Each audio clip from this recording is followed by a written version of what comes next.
জীবনাল্লাহ blog থেকে বলছি, আর চলে এসেছি আজ আবার নতুন একটা ভিডিও নিয়ে।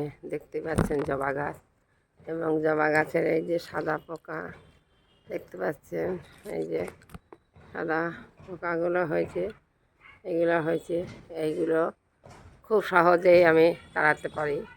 যেমন আপনার হাতের কাছে যা ডিটারজেন্ট এবং হ্যান্ড ওয়াশ ও বাসন মাজা ডিশ ওয়াটার, ওই যদি আপনি দেখুন জলে গুলে নিয়েছি, এবং এইভাবে যদি আপনি দেন, তাহলে আপনার গাছের সমস্ত এই পোকা চলে যাবে। তাই বলছি, খুব সহজে এই পোকা দেখলে ভয় পাবেন না, এবং ভয় পাওয়ার কিছু নাই, এবং তাড়ানোর সহজ উপায় কোনো কিছু লাগবে না বেশি, যে আপনার হাতের কাছে আছে সেই হাতের কাছে জিনিস দিয়ে আপনি এই পোকা সহজেই ভালো করতে পারবেন।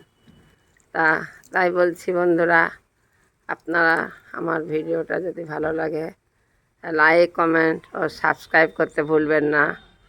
দেখুন কত সহজে আমি এই পোকা দূর করে ফেললাম। তাই আজ এখানেই রাখছি।